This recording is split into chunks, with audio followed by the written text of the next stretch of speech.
so thrilled to have Colin Cripps, member of Blue Rodeo, as a guest on this episode of Guitar Players in Isolation. Welcome back to my channel, and thanks so much for your support. And if you're new, I hope you love this interview, and feel free to check around. This is the 11th episode of Guitar Players in Isolation, so if you like it, please hit the subscribe button. Today's episode is extra special because I'm running a contest. All you have to do is leave a comment on your favorite part of this interview, and I will randomly pick 3 winners. The first prize is a Walrus Audio DEFCON 4. That has been donated by Mojo Music out of Oakville, Ontario. The owner of that store, Peter Tong, has been kind enough to donate the pedal in support of this channel. The other 2 prizes will be 20% discounts to the store called Axe and You Shall Receive, run by Scott Hager out of Brantford, Ontario. Both are amazing stores for the serious guitar player. I will put their websites in the description. All right, let's get on with this interview with Colin Cripps. Hey, Colin, how are you? I'm great. How are you? Oh, I'm pretty good. Keeping busy. This little series I've been doing has really been a blast. A ton of work at the same time, but it's been fun getting to know. I bet. Yeah, you got a lot cooler background than I do. Yeah, I just put everything in there. Yeah, it's good. There's a few cases in the other room with other stuff, but okay. Actually, for you, because I know you're really into gear. This is the first video I put the Deluxe on top of the Vibrolux, so that's just for you. Nice. Well, thanks. Nice job. Even though we're in this lockdown, you've been pretty busy. Blue Rodeo is part of the Budweiser Stage at Home, which will be airing this Saturday. I watched it last week with the Black Crowes with Chris Robinson. It was amazing. Did you record it all at your separate homes? I mean, I'm not sure what you can give away about it. No. Well, we did it in sort of 2 ways. We used a Blue Rodeo studio to do Jim songs, three songs of Jim's. And so Jim and I, we worked upstairs, and we were kind of, we were 10 feet apart. And then the rhythm section were downstairs. And so then we tracked those songs live. And then we sent those songs to Greg up to his farm. And then he added his parts, him and Jim Boskill added some parts and sent those back a few days later with 3 of Greg's songs, which we then played onto. So it's kind of like we grafted onto parts of each other, their songs. And then we did a couple small little, like Jim, did one of the songs, the performance was fine, but the sound wasn't as good as we'd like to get. And a couple acoustic guitar sounds, you're going DI just to try and get it quickly to tape. And then I realized after the fact that, we could replace these with nicer sounding acoustic guitar sounds and things like that. So those were done. And then we mixed it at the studio. It was really interesting way to work. We have kind of, in a weird way, we've worked like that in the past, where we've started songs at the studio and then we've gone up to Greg's farm and we've worked on them there. And, there's piecemeal work to some of these songs anyways. If you look at people making records these days, a lot of times there is sort of like there's a piecemeal approach to it. So this is by force that we had to do it, but it's not like we're not used to doing things in some ways like that. So yeah, cool. It turned out really well. So hopefully people will like it. I'm sure all the fans are going to love it. There's been lots of interviews with Jim and Greg about your recording process. I mean, generally speaking, I think Blue Rodeo records most of their stuff live off the floor, right? Yeah. I think that's always the ideal, I mean, songs always present themselves in a certain way, and the possibilities start to become, you start thinking through the possibilities. How do you want to present this song? All songs start basically in the same manner with an instrument and a voice. So whether it's piano or guitar, it doesn't. So then, you think, well, this one actually might be perfectly suited to that. So that essence of it becomes much easier to think about doing more live off the floor. And then you augment certain parts of it. Sure. With harmonies and solos and just, colors. But other songs, they come in that way. And then by the time you start actually figuring out a possibility for it, it's almost like you construct it to a certain point and then deconstruct it back to where, it's like, oh, well, we don't want this song to have any guitar in it or any piano in it. Or what would it sound like if it was just other instruments? So in that way, you have to, it's you can't really do it live off the floor anymore. You can do the certain groundwork or the foundation to get the song an arrangement and that, but then sometimes you actually start eliminating some of those original live off the floor templates to get a different, just to get a different sound. It happens less and less with Blue Rodeo because I think there's such an immense catalog now of music, and there's an essence to the band that feels really great doing more live performance for recording and seeing what comes from that, because there's something really valuable in that, obviously. This lockdown period has actually forced us all to develop new skills with recording because we can't get together, and you see it all the time on social media. Everybody's got their little squares on the screen, that we're all kind of learning how to record our parts completely separate and then sharing, wave files with each other and then recording again new parts. So it's kind of a new skill that's kind of like the total opposite of live off the floor. Yeah, I think if somebody sends me a song, let's say, and they say, well, I want you to contribute something to it. My two instincts are to fill the whole thing up with stuff. And then I figure, well, you can decide later what you want to keep and what you want to lose. Because then that is sort of in the spirit of all the creative side of it. Or the other thing is that I say, okay, well, I'm only going to play in the choruses, or I'm only going to play here. And that doesn't give them any option to have any other choices to use, right? So I've kind of prearranged what I'm giving you to suit what I think the song needs without, you having, down the road to make additional requests or things like that.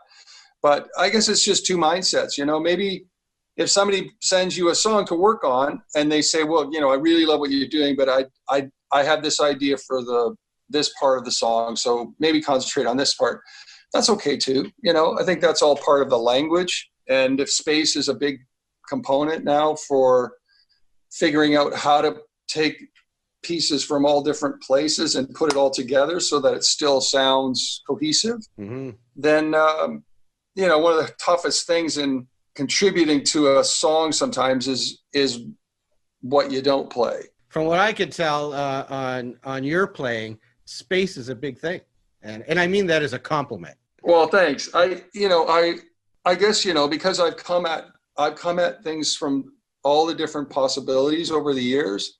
My gut instinct is to always try and figure out a way to contribute contribute something that either has a lyrical value, it's a hooky guitar sound or part, or I'm supporting the mood or the feeling of the song. So it just, I guess it just depends for me on what those are. Well, in Blue Rodeo, I mean, you've got the rhythm really taken care of with Jim and Greg on acoustic. That probably really opens you up to focus more on, textures and creating some sort of a landscape with the guitar rather than, having to play the chords. In Crash Vegas, I was the only guitar player. Well, at the beginning of the band, it was Greg Keelor and I were actually the guitar players in the band.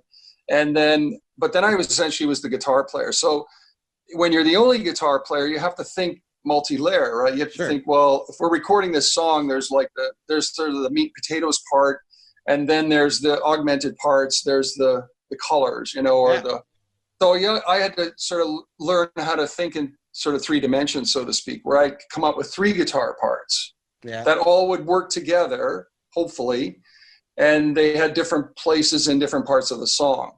Yeah. So then when I started working with a lot of singer-songwriters who fundamentally play guitar, and they all play guitar. So they're already covering all the rhythm, sort of cowboy chords, basic sort of. So my contribution is to stay away from that and come up with something, harmonious or colored or different character. So in that way, maybe the spatial sort of approach to it that's part of the job. You don't want to step all over it because you want everything to have a certain possibility in it. So, and that, and just different styles of approaching that possibility for me was purposeful. It wasn't by accident that I didn't choose to do that. Right. I learned from my friends I thought were great musicians, and the work that they were doing on records, and I could hear it and I go, I want to learn how to be better at doing that kind of thing. So I saw Kenny Greenberg in Third and Lindsay down in Nashville, and he's known as a huge session player in Nashville. But when I saw him live, I really could grasp why he's so in demand, because he just had tons of color. He's a bit big on gear, but he really knew how to use his pedals and write sounds and really fill it out. He's not known as a fast lick player. He's known as just making the song work, and it was impressive. It was really impressive to watch. That's an honorable position to be in. If that's the way that you aspire to be a contributor as a player, that to me is the best. That's the best possible contribution you can make. If you're working with a singer, and your job is to support the songs and the narrative and the mood, and create something that enhances and makes what that experience or that song makes it better, then that's the job. It's not, look at me, I can do all this, I can play all these technically amazing things, but they're not relevant to the environment, So it's so true, but so hard to understand. It's hard to understand, but I do think it is inherently a philosophy that some temperaments probably just gravitate more to than others. Yeah. I don't say this because I'm pointing the finger at other players or anything, but when I was young, I aspired to be the front guy. I thought, I'm going to be the guy who can do that and sing the songs and that. And I realized that wasn't truly my temperament and my strength. My strength was I'm going to be the best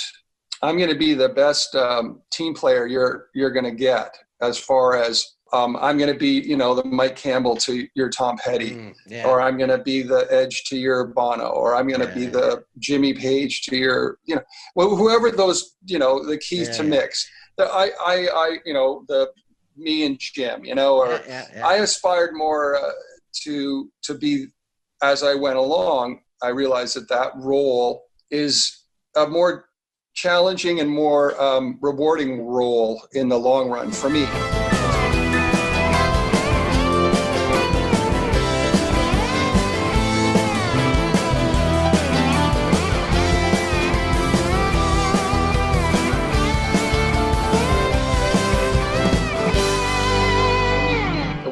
For me. So I didn't have the front man personality, but I felt like I could contribute that part. So it kind of was a philosophy for me at a time. And I just, to get more and more down that road, you realize, I can still do what I want to do. Yeah. As long as I understand the value of how it supports, the front person.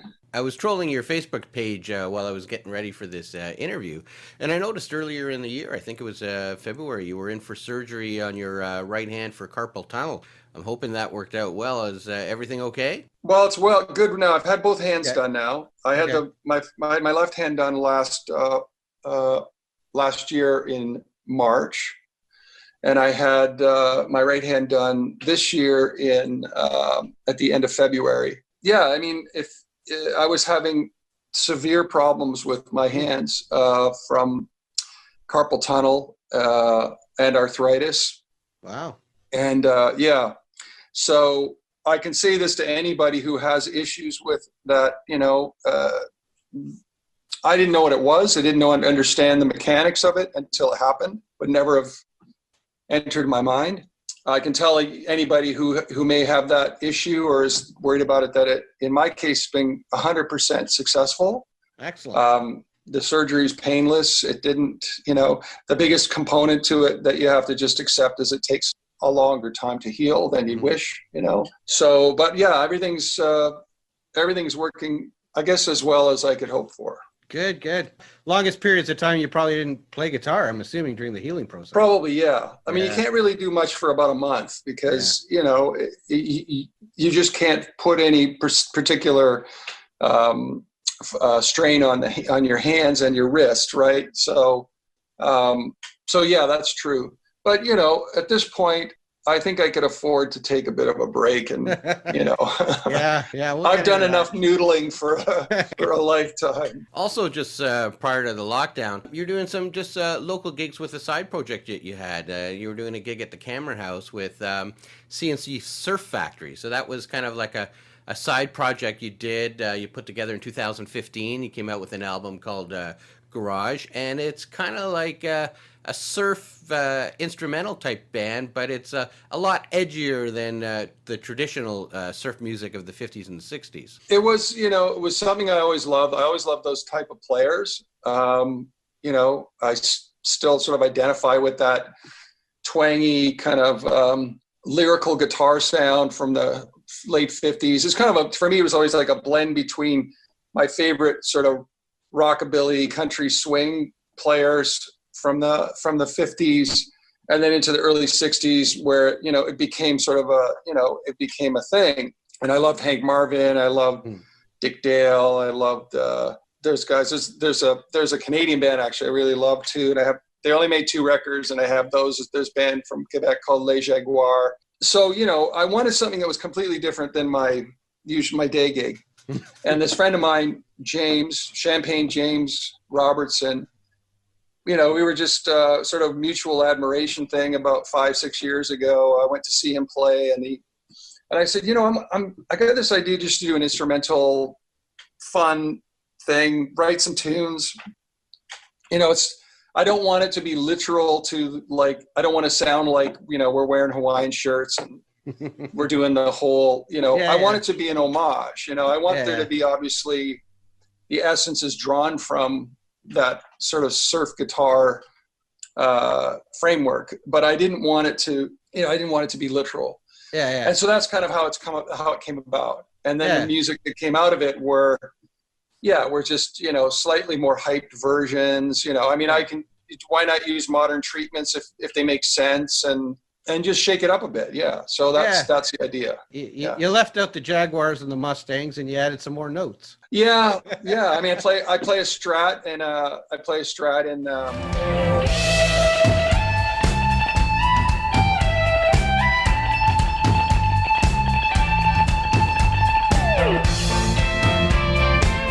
CNC, and James, plays a Jazzmaster or a Tele. So it's not like, they're not, and we're not playing through, we're playing through vintage gear, like vintage Fenders. I use an old, for that I use a Vox AC15, basically a Tex EF86 version of a Vox AC15. It sounds amazing. And, but it's sort of vintage gear with a modern attitude. Yeah, I listened to some of this. It's really good. It's really good. Oh, thanks. Yeah, thanks. Yeah. It's fun to do. Yeah, it's fun to do. I wish we could do more. So you're a busy guy. We've got a few similarities. We both were Hamilton boys, which is pretty cool. You developed like so many killer relationships from probably like Hess Village or so, in that area that have gone on, and everybody's gone on to do like great things. But it was really cool just kind of going through it and so we could touch a little bit on that. You started working at Reggie's, and my dad used to drag him there all the time. I mean, I think we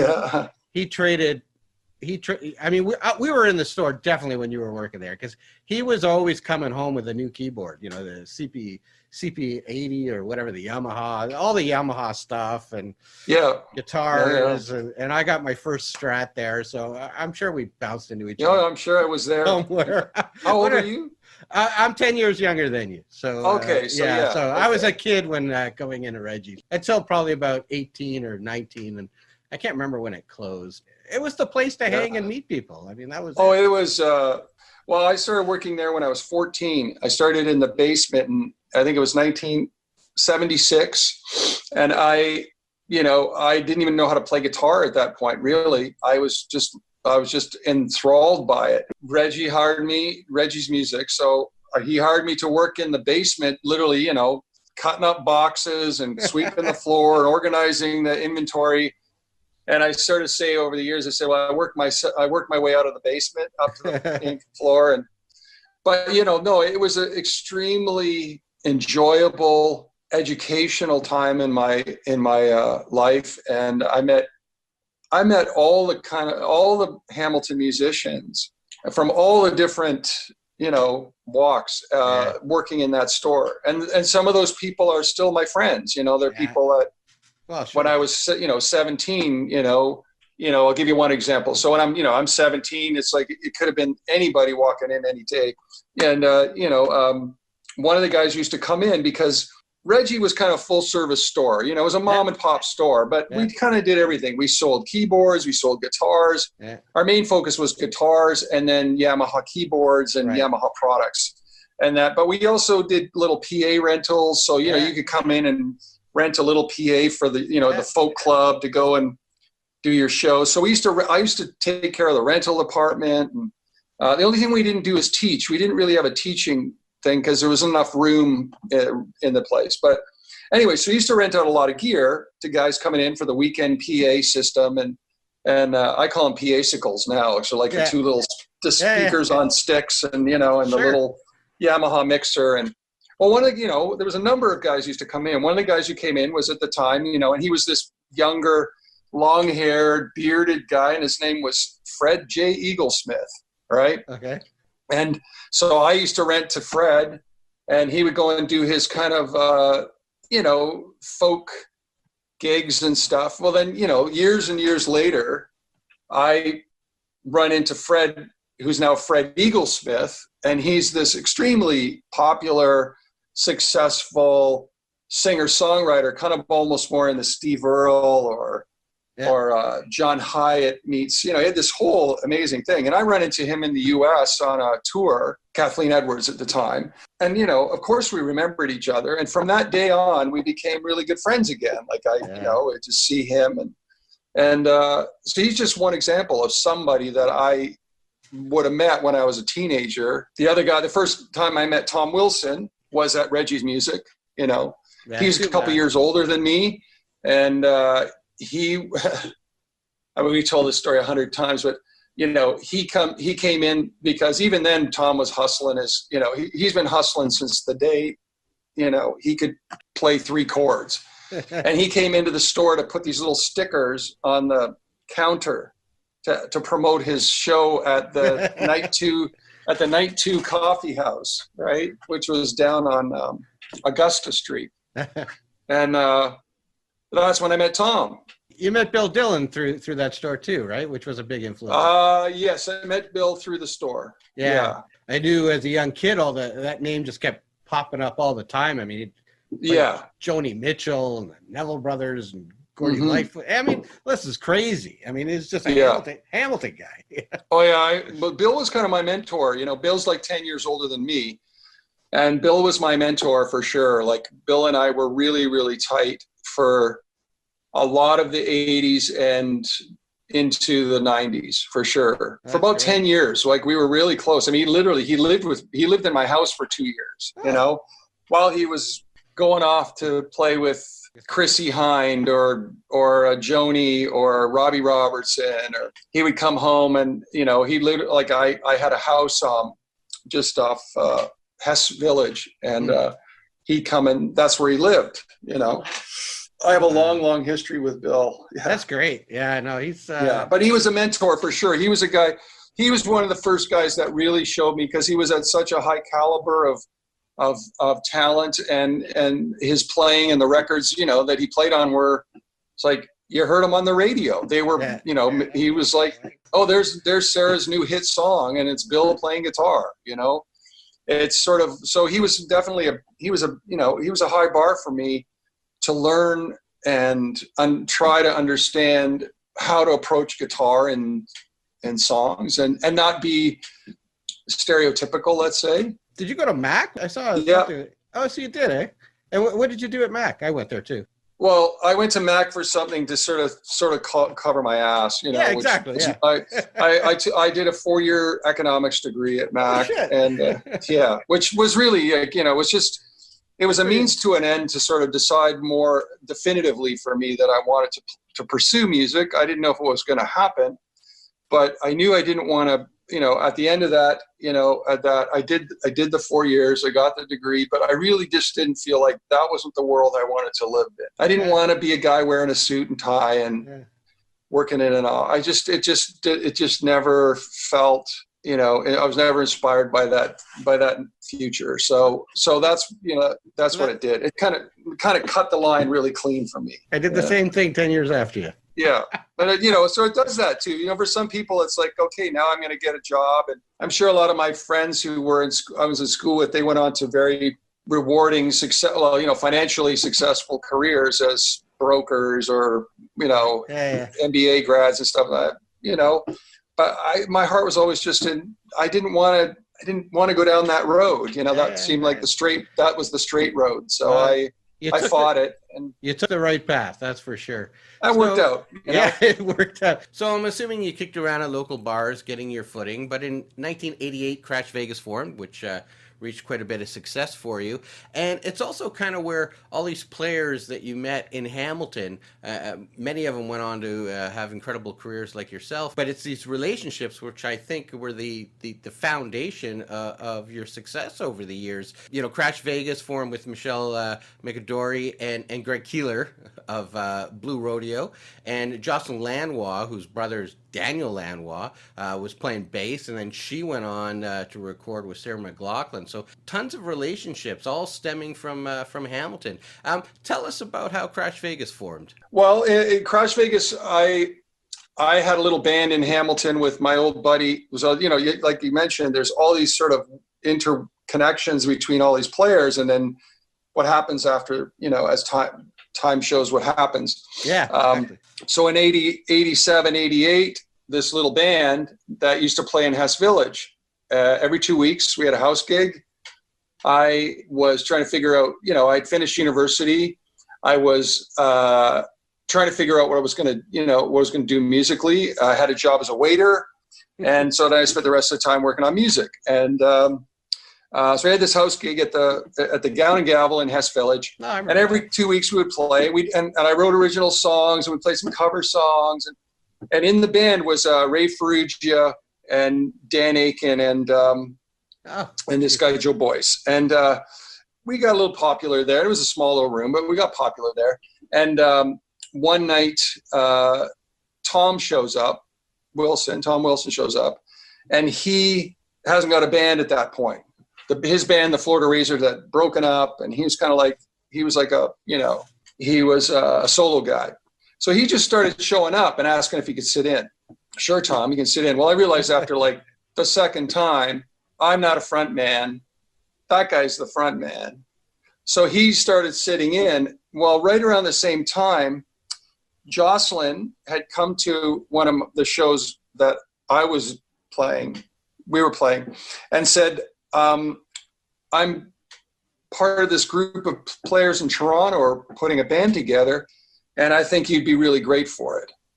And I said, oh, okay, sure. So I go to Toronto, and it's Greg and Michelle and Jocelyn, and the drummer's name was Ambrose. Right. I kind of knew who Greg was. I just sort of knew because Rodeo had put out their first record the year before, Outskirts, in 87. Yeah.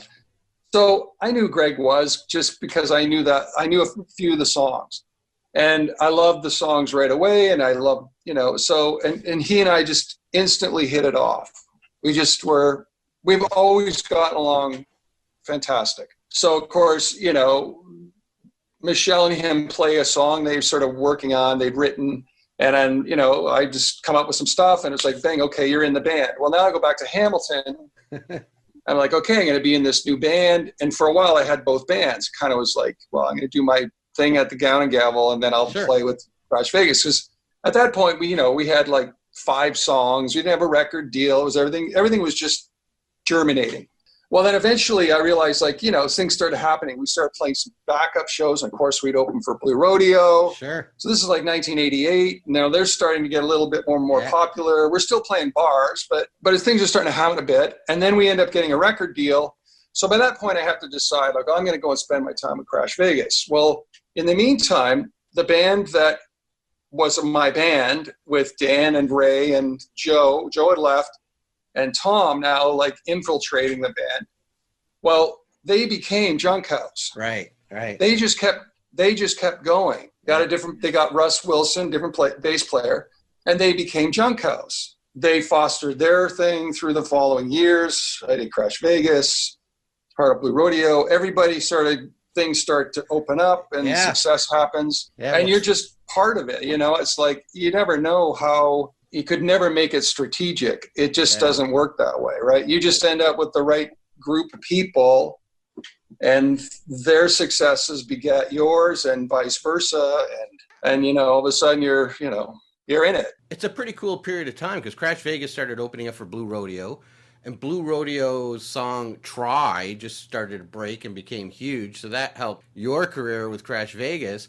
And then you had Tom Wilson and Junkhouse starting to open up for Crash Vegas, which helped them. And so it's all these relationships that are just all gelling together. And then your second album with Crash Vegas, you worked with Butch Vig, who produced Nirvana's Nevermind. If you look at the timeline, that had just blasted off. I find your story so incredible, just how so much was happening at the same time. Oh, yeah. All kinds of crazy shit happened. And, it's just a consequence of the time.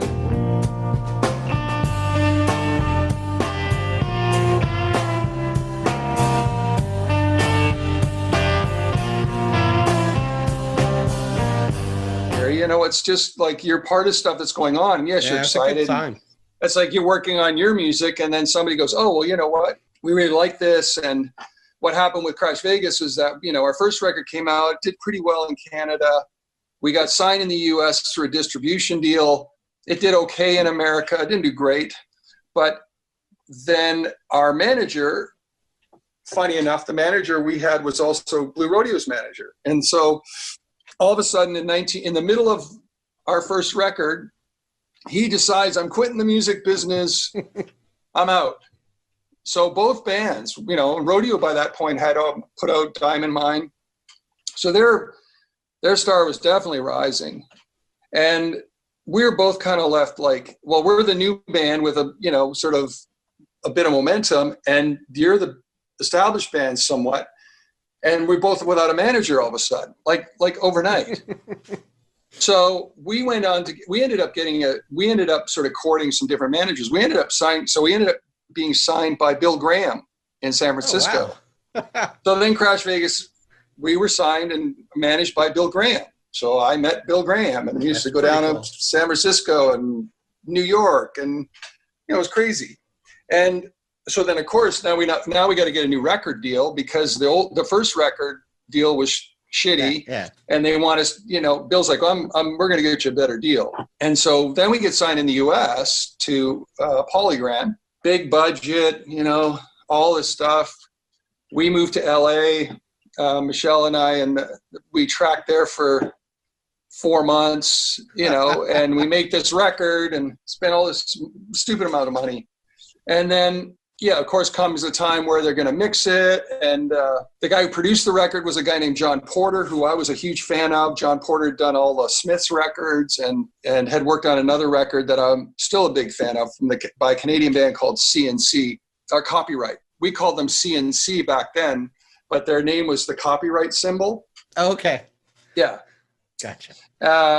So anyways, so John Porter produces the record. We got the big wigs and and then they decided they're going to get Butch Vig to mix like 3 songs, and they put all the brouhaha behind it. Excellent. And then the record came out and didn't do anything. So we toured with Radiohead and became friends with them, and all these things that happen are just what's happening in your time in what you're doing. Like it's cool. Some things were really cool, but it's only a consequence of what, I guess, of where you are. I guess that's my point. Yeah. In reflection, it's easy to go, wow, all those crazy things happen. And, Yeah, no, I mean, you were in it as it was happening. And I was in the middle of it. So after Crash Vegas broke up, you went back to hook up with Tom, you know, the guy who came into Reggie's putting stickers on the cabinet. So you were part of Junkhouse for a while, and I think you did the Fuzz album, and you got to work with Dan Achen. And I remember Dan from the Guitar Clinic in Hamilton. He used to do some repairs for me. Wonderful person. You know, Dan was like my best friend too at the time. You know, well, he was in my first, the first band I had at the beginning of university was a rockabilly band, and Dan had just moved the year before from Regina, from Saskatchewan, and he didn't know anybody, but he found me through Vintage Guitars because I used to put ads in the Hamilton Spectator. Okay. So the first band I started when I went to beginning of university was a rockabilly band, and Dan's like, you know, Dan was always a tenacious kind of guy. He's like, I'm being in your band. I'm gonna be the guitar player in your band. I said, okay, sure. So we were lifelong friends, right? And so there's also that. It's all these connections that are made through friendships. So, Colin, correct me if I'm wrong on this, because I think I am. So when you joined Junkhouse, were both you and Dan playing, or was Dan more already doing the studio stuff when you put Fuzz together? No. I produced Fuzz, and Dan hadn't gotten that far yet. He hadn't done anything. He didn't own a studio. He didn't have a studio at that point. Gotcha. He didn't. No, he didn't. He hadn't gone down that road. I think that happened after Junkhouse finished.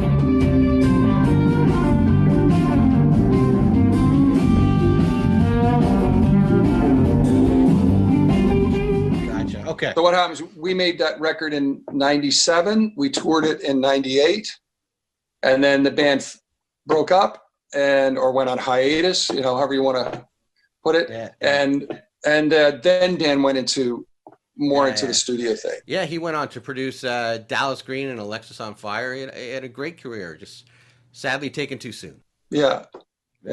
Colin, I guess around that time too, you started connecting the dots for what landed you as a member of Blue Rodeo. You started working with Jim Cuddy on his solo projects. Yeah, I started with Jim in '96 doing solo work, and then his first solo record. I did 2 records in '97. I did the Junkhouse record, and I did Jim's first solo record. And I toured both those records in '98. So. Oh, okay. I just kind of went between the two. Yeah. And you did some writing with him on those two? I co-produced Jim. I've done all Jim's co-produced all Jim's records, and Tom and I wrote all the songs for Fuzz, though. Oh, okay. That's all Tom and I. Yeah. Excellent. Yeah, that was a good period. That was a good period for both of us. So how was the recording experience for you different working with Jim Cuddy than it was with, Crash Vegas or Junkhouse? I mean, Jim Cuddy already had a lot of success with Blue Rodeo, an incredible singer, where, the Junkhouse and Crash Vegas were more of a band sort of situation. So how was the process different for you? At that point, I produced a few records. I'd probably done 3 or 4 records for labels, So I felt I had a pretty good understanding of the way that most artists like to work in the studio.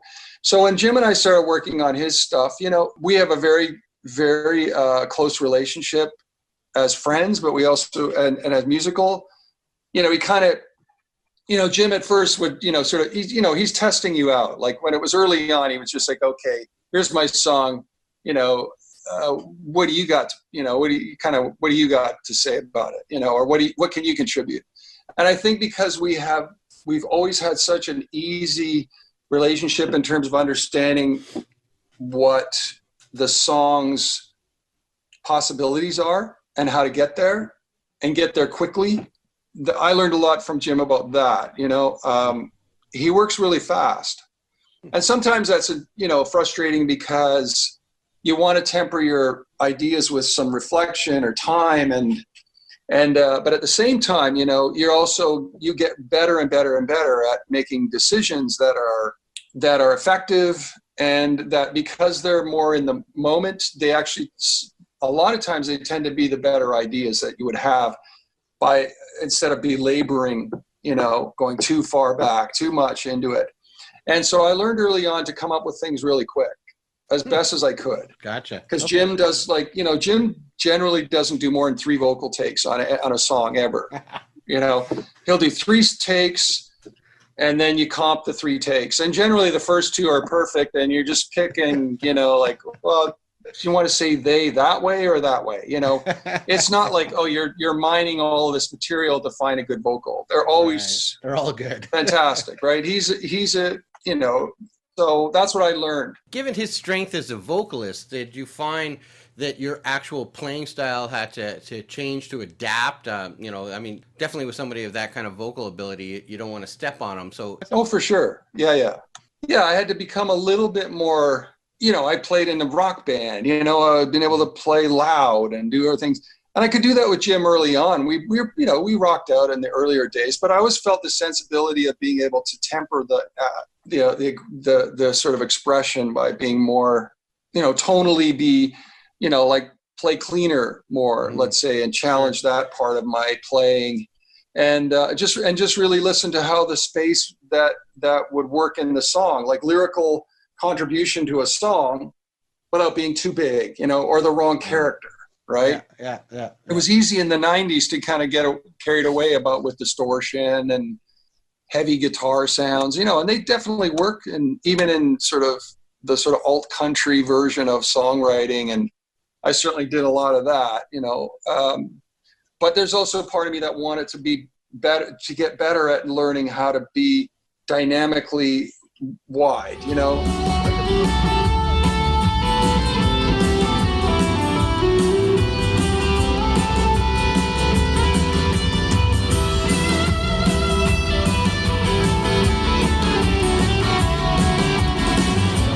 I could play the rock dude, but I also wanted to play sometimes you just want to play the country guy with a telly and a Princeton, but do it in your own way. So I learned that too with him. Yeah. I mean, the last thing you want to do with a singer that can sing like that is get in his way, because the masses out there back a song and make a song big because of the vocals. Yeah. We like to think we're crucial, but at the end of the day. Oh, we are. Don't kid yourself. I agree. Where do you think the hooks come from? I know. Come on. So then you started working with Kathleen Edwards, and you were even married for a while. Some of my other guests on this program, one being Ian McNally, who had worked with Amanda Marshall, and Syl Simone, who had worked with Tom Cochrane, both got to play David Letterman, like you did for your first time with Kathleen Edwards. And then Syl also played the Jay Leno show that like you did. And he talked about the comparison of how, David just kind of kept to himself, but Jay was way more into the band. Anyway, share us some of your experiences working on those late night shows. David loves Kathleen. So, I mean, we did Letterman. I did Letterman 4 times with her. Oh, okay. Every time he would go, the crew and the band and everybody was absolutely 5-star. Everything's A-list, 5-star treatment, 5-star technical. Everything sounds amazing. I used to say, if you sound like shit on David Letterman, you're not very good. You spent half your life trying to turn it around. And I tried to come clean, but I guess it's no use. Because everything is made for you to sound as good as you could possibly sound. There's nothing about it that is wanting that way. But David's thing is that, like, he doesn't meet anybody, not just like you. He doesn't meet Brad Pitt, he basically sequesters himself pretty much the whole time. The only time you see him is when he introduces you, and then he comes and shakes your hand after you play. And that's the last thing. That's always the last slot, right? So it's sort of like the end of the show. And then, but he loved Kathleen. So he would always be very nice, but that's it. Leno, you go and do Leno, and Conan as well. They're like hanging out all day, because you're there all day. You do your morning sound check, usually around 11 o'clock or something like that, and then you're sticking around all day, hanging out, right? Jay's like, he's there, and he just comes. Sometimes he just comes in, hey, how you doing? You talk, and very, very personable, just a wonderful guy. So you feel a lot more connected to that personality, let's say. But David was no less supportive, let's put it that way. No, he's just more, I can't say that in my case, working with Kathleen that he was any less supportive to her. He's the first late night, major late night show to put her on the show, and she was, you know, nobody at the time. Yeah. But he just believed in it. So that's awesome. Yeah. It must have been a thrill, at least the first time you got. Oh, it was nerve-wracking and exciting. And after you do it, you know, after you've done it once, it's like old hat. You're like, oh yeah, I got this. You had your whole band, so you weren't playing at all with the house band? No. Those days, like in the early days when Greg and Jim, when Blue Rodeo played Letterman, the norm was typically that they would reduce the band down to say, you know, the core. And the house band, especially rhythm section, would play with the band. We'd play with the rhythm section, right? So that's what happened when Greg and Jim played there. Was Willie and Anton Fig. Yeah, Anton played drums and Will on bass. And I guess Willie played bass, right? Yeah. And that I'm sure that always pissed off Basil. And why wouldn't it? You know, they also played Johnny Carson too. Oh, that's so cool. Yeah. So if you ever talk to Greg or Jim, like ask them about playing like the Johnny Carson show. Like that's, you know, wow, that's real oldie timey, right? Yeah. We're in the middle of a pandemic now, but I think the last time we had one, you played like the biggest show of your life. You were part of Sarstock, you know, at the Downsview Park here in Toronto. There was like 500,000 people. What was that like? I mean, just seeing just a sea of people as far as you can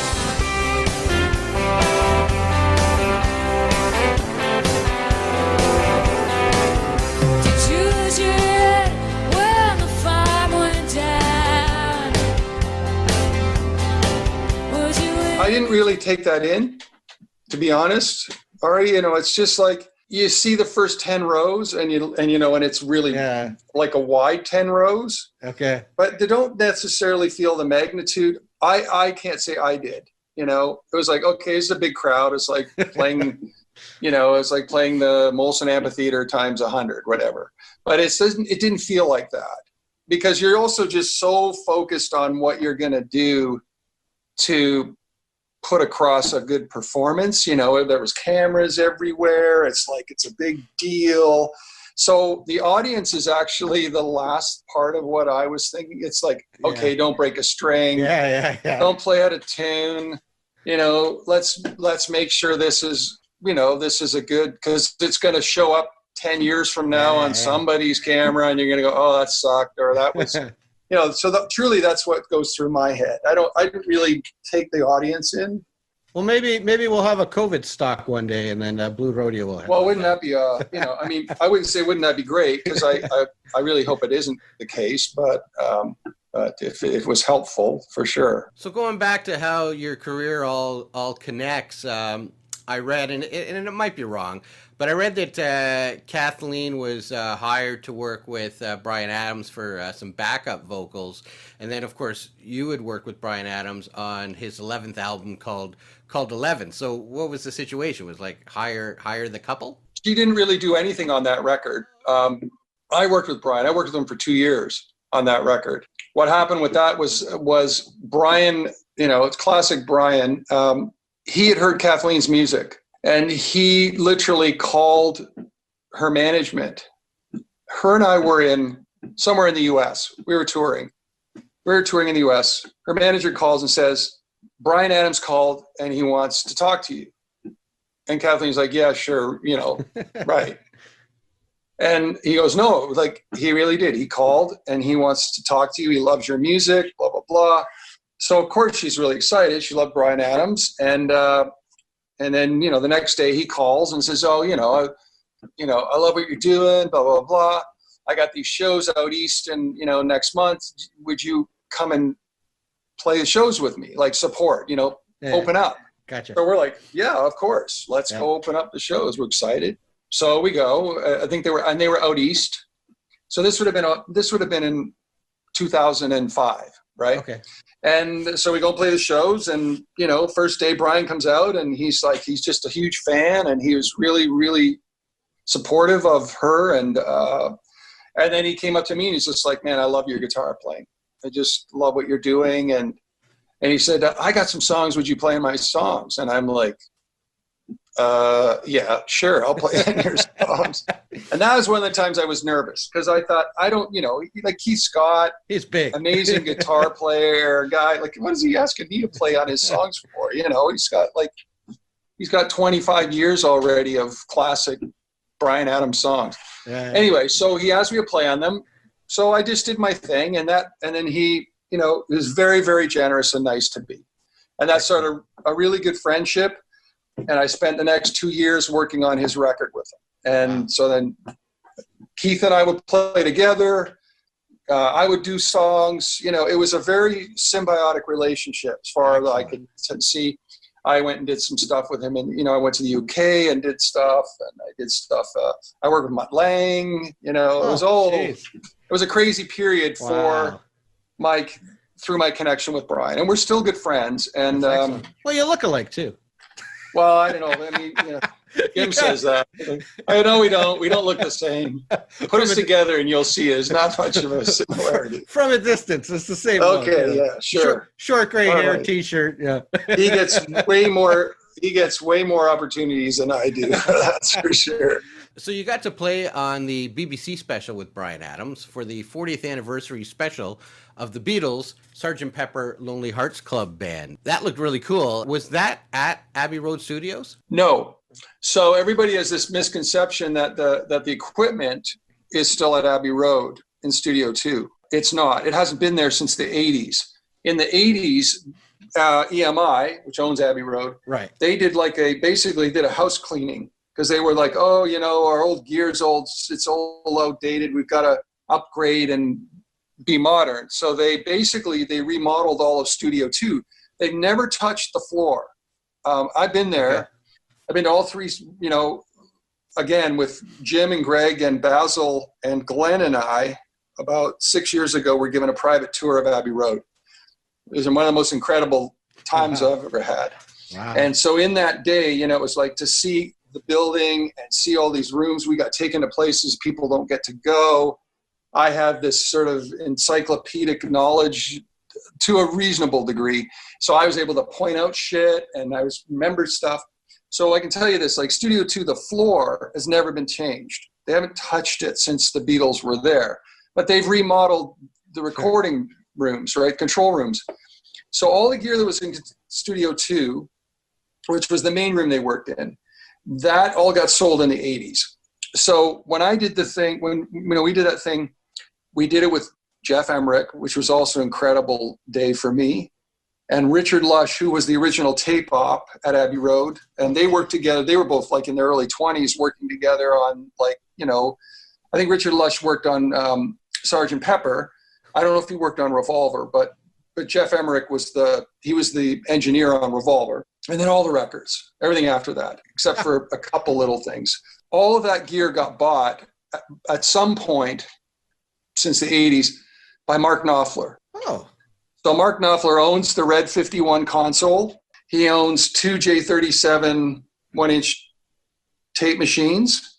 He owns all the rack, he bought all the rack gear that would have gone into the rack that sat to the right of the console. And he also owns the EMI TG series console that was made in 68. When they revamped in 68, they took out the Red 51s, they put in the TGs. He owns the one that Band on the Run was done on. So when you go to Mark Knopfler's studio in London, it's like the studio to end all studios, right? Wow. It's just incredible studio. And the control room is huge because he's got like an 80 input SSL at the front, so all modern. And then behind that, he's got the Red 51, right? And behind that, he's got the TG series console. Wow. So if you go and work at that studio, it's called Grove Studios, London Grove Studios. Jeez. You go to that studio, you want to work, you say, well, I want to work on that console. Everything's tied in. Everything's ready to go, right? That's amazing. So that's where we recorded. That's where pretty much everybody recorded that event. Was the video like in one of the big studio at Abbey Road? That was all done at Mark Knopfler's. Like, Gotcha. that's how his main recording floor That's what it looks like. Holy is cow. massive. Yeah. Oh, yeah. Sergeant Pepper taught the band to play. They've been going in and out of style, but they're guaranteed to raise a smile. So may I introduce to you the act you know for all these years, Sergeant Pepper's Lonely Hearts Club Band. Oh, yeah. It's like, I can't imagine how many millions of pounds Knopfler spent on that studio. Like tens of millions to get that. It's incredible studio. Brothers in Arms made a lot of money. They paid for a lot of that. Luckily, he did that all before streaming. So I've had my hands on that console. That's awesome. So part of your guitar collection at one point in time is you owned an old 55 Martin D18 that once belonged to Johnny Cash, but then you sold it to Bryan Adams. Yeah, I had a 55 D18 that was owned by Johnny in the late 50s. So it's kind of like the classic Johnny period. Yeah, I had it for about 12 years. Ah, cool. And then I sold it to Bryan in 2009. So yeah, he still has it. It's still his favorite acoustic guitar. So I remember a few years ago there was a post that he got an acoustic damaged by the airlines. No. It wasn't that one. Okay. No, what happened is after he bought the Johnny Cash, he realized he loved D18s, really loved D18s. I was like, these are perfect guitars for a singer-songwriter, his style, so then he wanted to have spares because, he took the Johnny Cash out for quite a while on the road, but then he realized, like, this is a significant guitar and it's fragile and stuff. So I ended up getting him 2 more 50s D18s, as spares. And then he had those set up to be road guitars. And that's pretty much all he plays on the road now is D18s. So any one of them, and the Johnny Cash he hasn't had on the road for quite a while. So one of the spares that he got, I think I ended up buying 2 or 3 of them. One of the spares is the one that got sharpied in the airport. Yeah. You also held another fragile guitar that's kicked around a long time. I saw a picture of you holding Trigger. Yeah. That must have been pretty cool to hold that. Yeah, that was a thrill.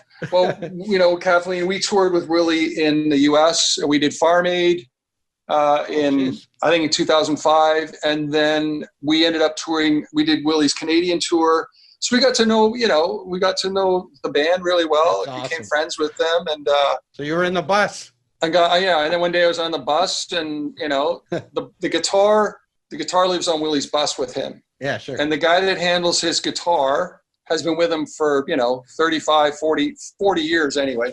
And the routine is like, he takes care of that guitar. He's the only guy who gets to sort of hands it to Willie. Willie hands it back to him. Every night that guitar goes into Willie's bus. In Willie's back of his bus, he's got he's got a star coach. So he's got a bedroom in the back. And in the back there's like literally beside the bed, there's a slot where the guitar case goes into the slot beside his bed. I love it. Right. That's great. So that's how I got, I get on the bus and it's just me. It's just me and the guitar. I wish I could recall his name. He was a really nice guy. It's just him and I in the bus, and he goes in the back and he brings it out and he goes, here. That's and awesome. So I'm like, I spent about half an hour noodling on it. And I finally, it's like, I kept wanting to give it back to him. That's great. And he's like, no, just play it. It sounds great, man. It sounds great. Yeah, so that's great. Yeah.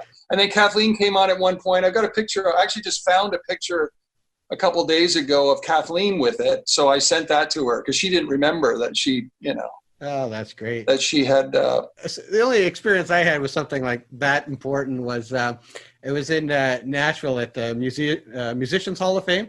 And I think I was the only one in the museum. And the curator, I forget the band he used to play. And he was a stand-up bass player in a kind of rockabilly band, but he would run it.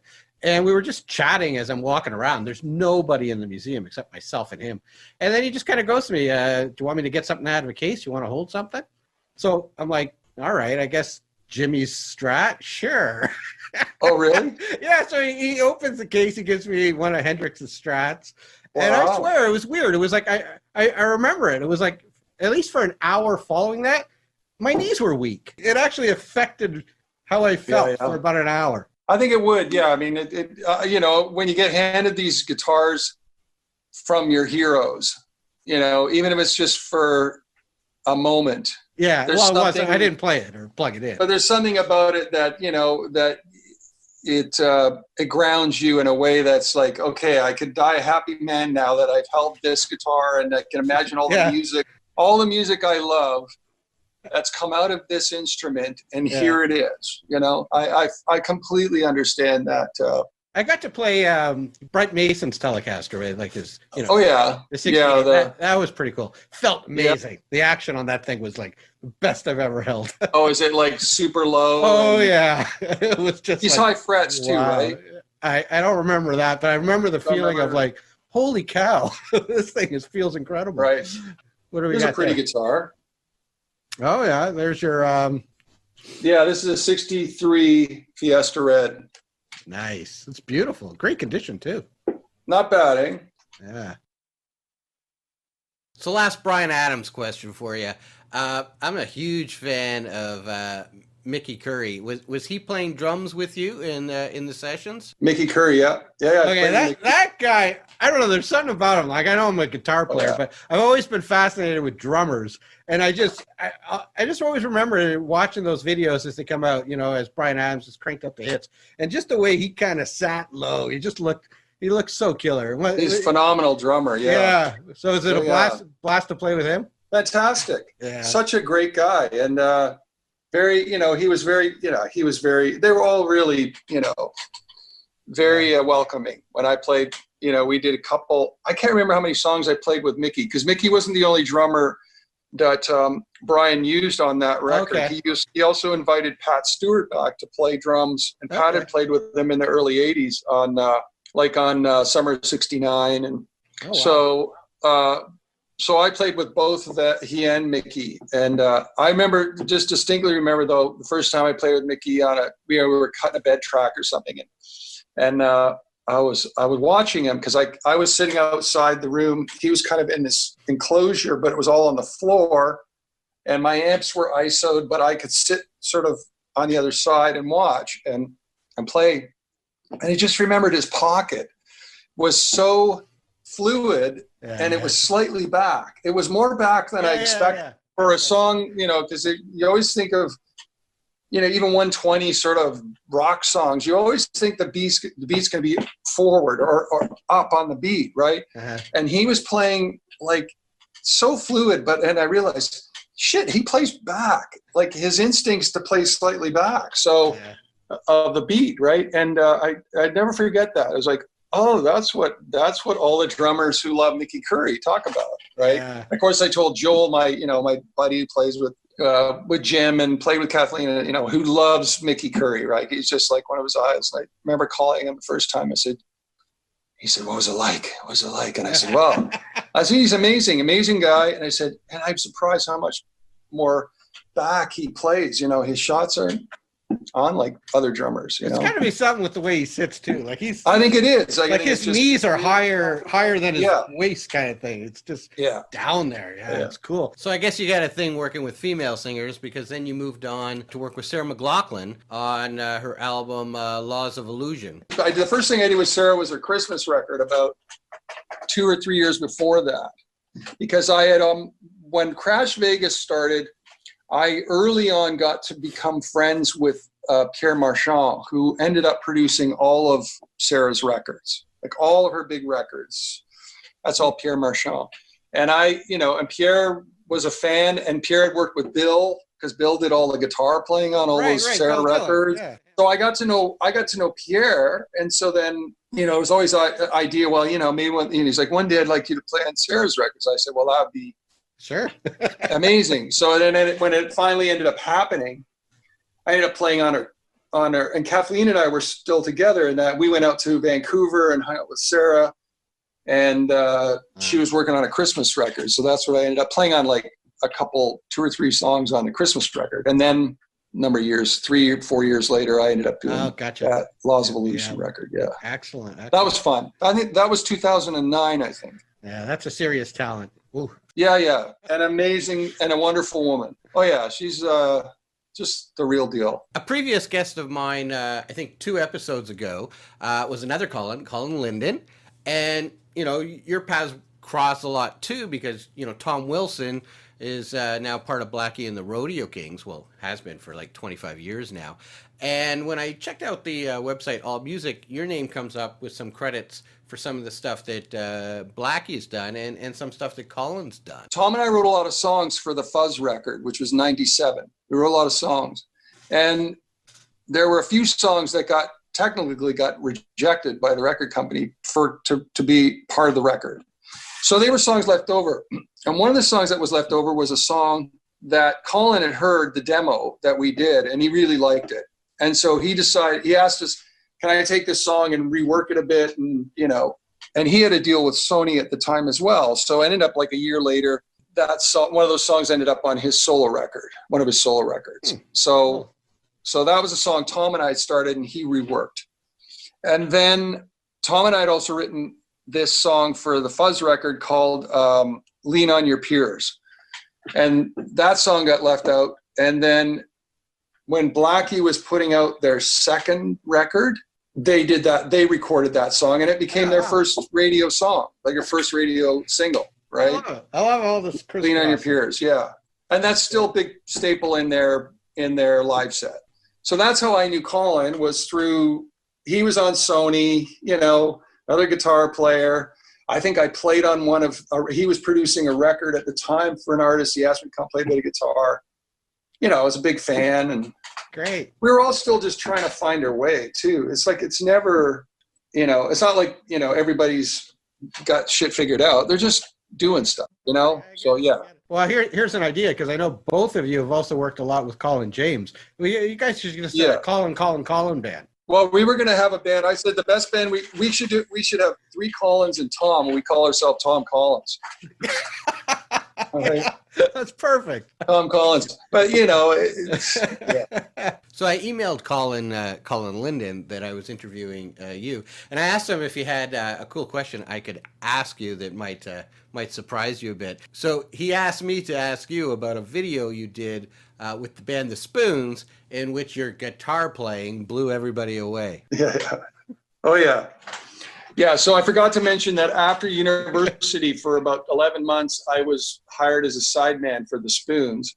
Okay. And they had made a record that I didn't have anything to do with, but they wanted a second guitar player to go out, and I ended up being the guitar player. And it was my first professional gig, to be honest. And they were great. They were great people, great organization. They were managed by Ray Daniels and SRO at the time. And, so they treated me well. It was the first time I ever got to go on the road and toured in America and blah, blah, blah. Well, then it came time to make videos. For some reason, in the second video, there was a song. And I didn't play the guitar on the record, but Gord, the lead singer, he decided that I should, because I played the solo in live, I should play the solo in the video. Well, in the video, I didn't know what the video was going to be, but it turned out to be this really corny video for a song called Rodeo, where the band goes to play, the band's like a new wave pop band, and it goes to play a country bar and nobody cares. And it's, except when the solo starts, it goes through the sequence. Have you watched the video? No, but I'll look it up. You want? It's so ridiculous. I might throw a clip in there. Okay. Oh, you should.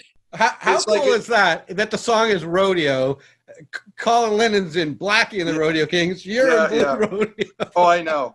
Yeah, I know. You can't make this shit up. You can't write this stuff. Yeah. So I play this. I play this really cheesy. Well, not the solo wasn't cheesy, but the whole video is so cheesy, and I blow the audience away with this guitar solo that I didn't even play.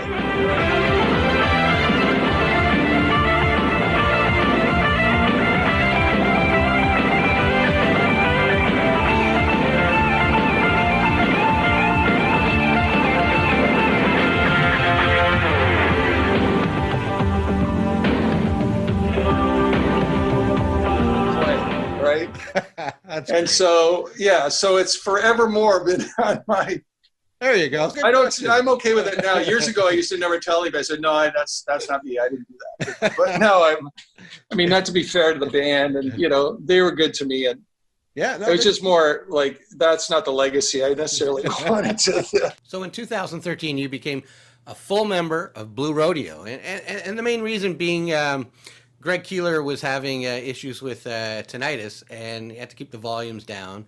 and he really couldn't play electric guitar anymore. So you came in as the first dedicated electric guitar player. Were you given some liberties on what to play? I mean, they got a huge body of work, and everybody knows these songs. I'm just curious of the flexibility of putting in your skills and talent and what you're known for in their songs. Well, they've always been very supportive of what I bring to the table.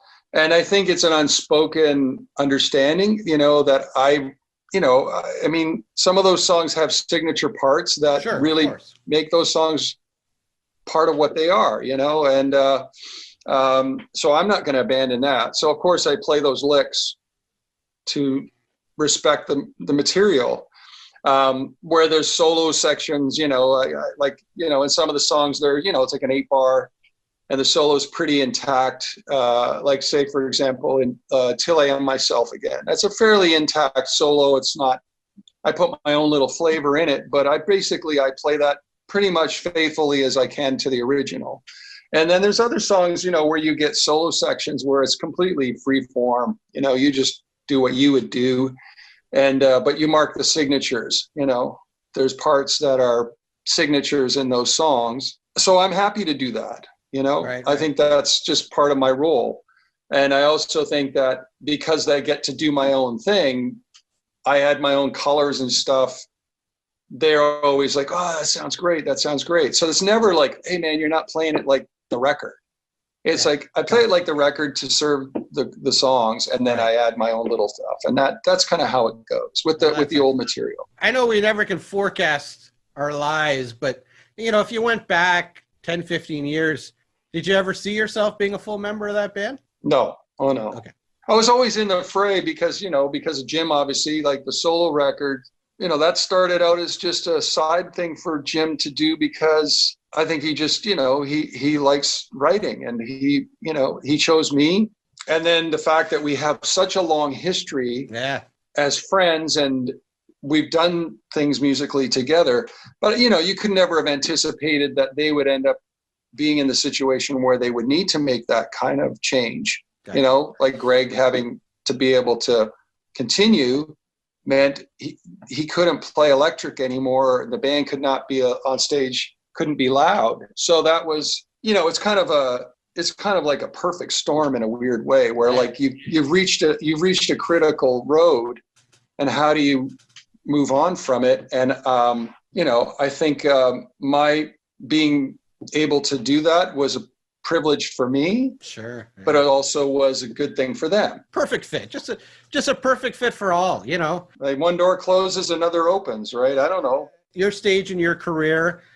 Yeah. What a great house gig to have. Oh, it's fantastic. Yeah. And I love the guys, it's like, and I think that's also the reason why it works. Cause I don't think anybody could just necessarily have walked into that. There's too much, there's too much history. There's too much, there's politics in every band. There's always a thing where it's like, well, who's that guy? I don't like that guy. Yeah. Well, you don't know him, but that's the point. You don't know him, so you don't like him. And you read that historically with a lot of great bands. Sure. Yeah. Like they've been around a long time. It's not that guy isn't good or she couldn't be a great. It's just family, it's, The hang, as they say. Yeah, some fit it and some don't. So let's talk guitars for a little bit here. You're a huge vintage guitar collector, and it's a big part of your sound gear. Right. Every time I see you, you're with an SG. I don't know if you have it handy there. I do. Well, can we see it? Here. I brought it home. Excellent. There you go. That's the one I see you with all the time. Yeah. So is that the 64?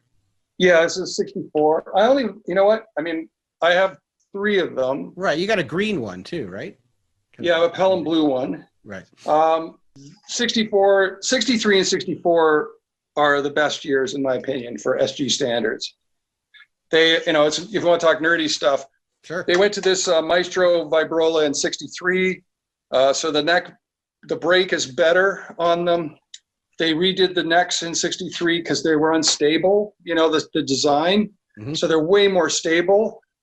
And then they still have all the earlier features, like they have a wide nut. It's 1/11/16, nickel parts. Everything's just right. And then they changed it all in 65. So I've had this guitar for 24 years now, 23 Excellent. years. That's great. It's been on a million things. So I know in your style a lot, you kind of physically shake the guitar a little bit to get a little bit of tremolo. But do you use the bar? no, I don't use the trem on these. That's the one thing I love the way it sits and it balances the guitar really, really well. Like you just get this perfect balance with these. And I like the break over the bridge. It's really comfortable to palm Right. but no, the trems generally don't stay in tune. Yeah, that's what I've heard. And I'm a bit of a tuning freak, so I want them to be in tune. You're a section guy. So that's the one compromise I made with them. And I never. So yeah. The other one I saw that's really cool. Never actually even played one, but you got a 64 Firebird that you use quite a bit, right? I've got a few of those. Oh, Which color which one you like? It's up to you, man. Well, I've got a gold one and a blue one. Whichever one, if you got it handy there, whichever one you want to show Yeah, I us, got it. that'd be cool. Sure. Let's see which one comes first. All right, sounds good. All right, you got the blue one. All right. So this is Oh, that's cool. Again, 64. I like 64. There's a lot of great guitars I've acquired from 64. This is a Firebird 3, and this one's called Frost Blue. They only made this. They only offered this color for 2.5 years, basically, in this style. Well, this model. Sorry, the reverse style Firebird. Basically, just over 2 years, and then they did custom colors. Like the standard color was Sunburst, but the custom color ones are. And I love this guitar. It's just superb. How would you describe the difference in the Firebird pickups from the SG? Oh, they're very different. A lot of guys who are guitar, if you're interested, if you have guitar, interests, a lot of guys say, oh, those are mini humbuckers, right? And they associate them with the mini humbuckers from, say, like a 70s Les Paul Deluxe, which had mini humbuckers in it. But they're very different pickups. Gibson only made these pickups for Firebirds. The only other thing they used these pickups in was a 1965 Skylark lap steel. Their difference is they're humbucking, but they use ceramic magnets instead of Alnico magnets. So they're designed slightly different internally, and they obviously don't have adjustable pole pieces. Mm-hmm. But what the ceramic magnets do is they make the pickups like really bright and pingy sounding. And that's why when you play a Firebird, it's like the pickups are so tight and ringy sounding. And the low end, they don't compress. Like they just don't compress like an Alnico pickup does dynamically. So if you play a Firebird and you even with some distortion, you're hitting the low E string, it doesn't compress like the SG, or a standard humbucker will. It stays it's almost like hitting a piano note. Like it's just super clean. Nice. So I love them for that clean, tight sound. And the guitars themselves are the original ones are. I mean, actually, you know what? Even some of the new custom shop ones are really, really well made. They're just not for everybody because they're sort of ergonomically. Sure. Yeah. They're bigger. The way that the necks are set into them, you're extending more than you might. But I've been playing them for 30 years, and they feel right to me. When I play one, I'm just like, oh, love this guitar. So when you're playing on a session or you're producing, do you hear in your head which guitar should be used before you get started? No, not always. So I might hear. Well, let's say it's a song that's kind of upbeat and it's aggressive, and it sort of wants to be a more of a more sort of aggressive, distorted, even sound to it. Then I'll start. Well, I'll think. Well, if it's not a Tele, then it's going to be the SG. I never play a Strat with Rodeo, so it's usually those two, or and then the Firebird's more. Like there's a couple of songs that Jim wrote where there was I sort of came out with these signature licks that are like the low kind of. I don't know if you'll hear this, but so it goes.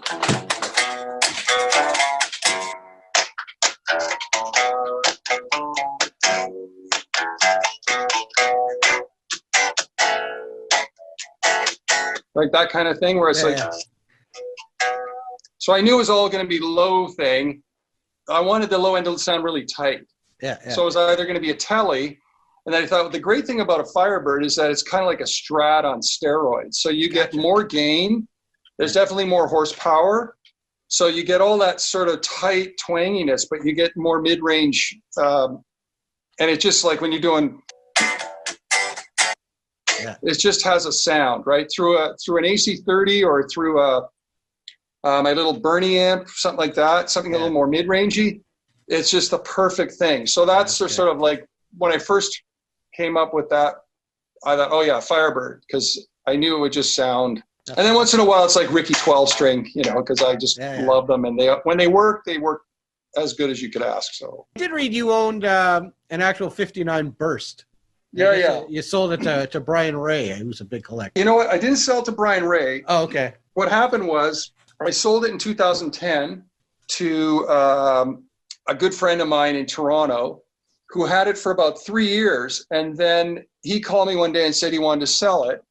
And did I know anybody who would be interested? Well, in that time, I had sort of connected with Brian Ray through Vintage Guitars, and he was looking for one. So what I said was, Brian, you know what? My buddy's selling my old Burst. If you're interested in it, I'll help put it together, and you guys can figure out the deal. And that's what happened. So then my friend took it to New York and met Brian. Paul was playing at, Madison Square Garden, and he brought the guitar down, and Brian, that's how Brian got it. And then after that, Brian and I became really good friends, and I've been to shows, and then I've ended up getting guitars for Brian since then as well. Oh, that's awesome. That's a serious investment, a 59 Les Paul.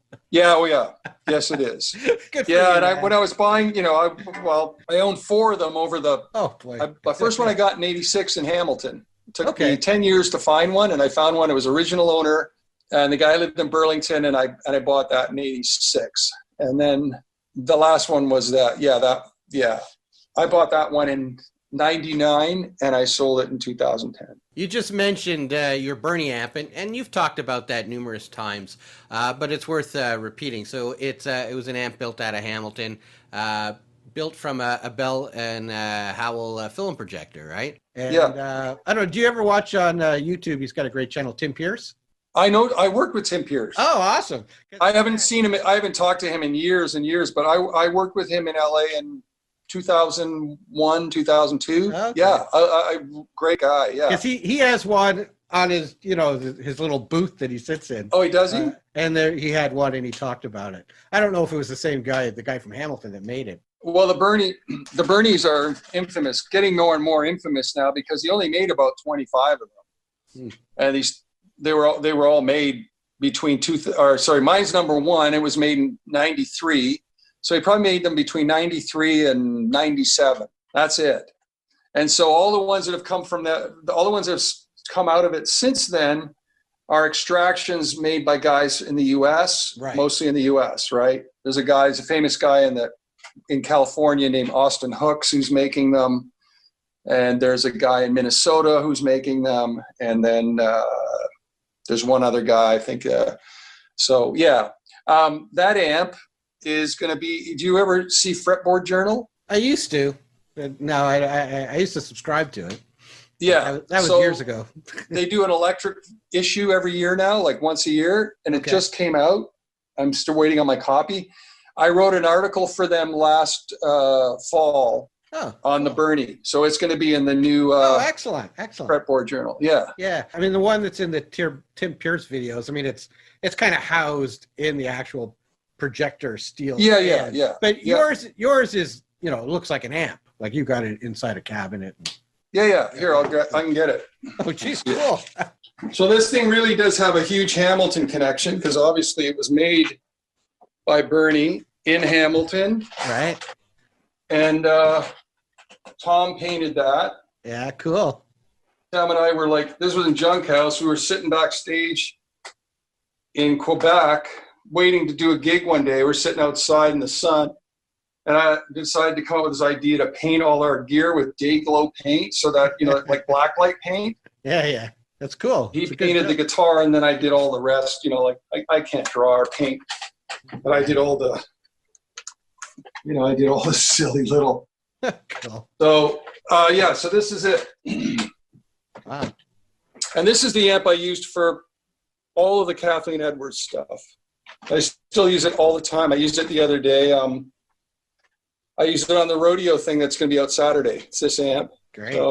So Colin, thanks so much for your time. It's been a thrill to talk to you. I've asked my other guests in previous episodes at the end to play their isolated guitar lick. So if you could, just a short 4/8 bar kind of cool idea, and then play it a little slower and with a brief explanation, that would be amazing. okay, I'll see what I can come up with.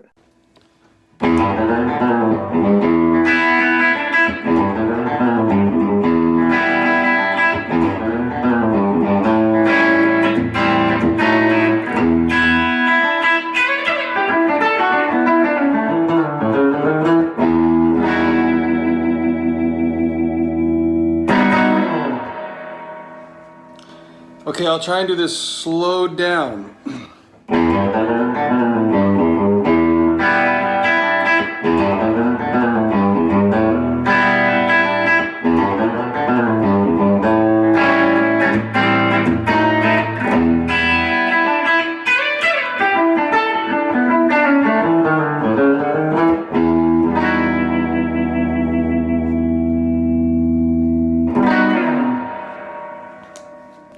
Hope that helps. Well, that was a cool lick, Colin. Thanks so much for your time again. Just a pleasure and an honor to speak with you. You're a Canadian treasure. The amount of music that you've produced over the last 30 years is just incredible. Thank you. My pleasure. Thanks, R.A. Thanks, Colin. All right. I hope you really enjoyed watching that interview with Colin Cripps. Please make sure to check around on my page. That was the 11th episode, so there's 10 other interviews on my channel. Check them out. Just lots of great guitar players with amazing careers. And just as a reminder, as I said at the top of this video, I am running a contest. The first prize is a Walrus Audio Defcon 4 guitar pedal, and that is being donated by Mojo Music out of Burlington. And then the second two prizes are going to be 20% off discount codes for a store called Axe and You Shall Receive that is out of Brantford, Ontario. And the contest rules are really simple. Subscribe to the channel and put a comment down below on your favorite part of this interview. That's it. So in 3 weeks' time, on June 28th, I will randomly select from the list of people that have subscribed to the channel and put a comment about their favorite part of this interview. I'll reach out and contact you, and you can get your prize. All right, take care, and we'll see you next week. Bye.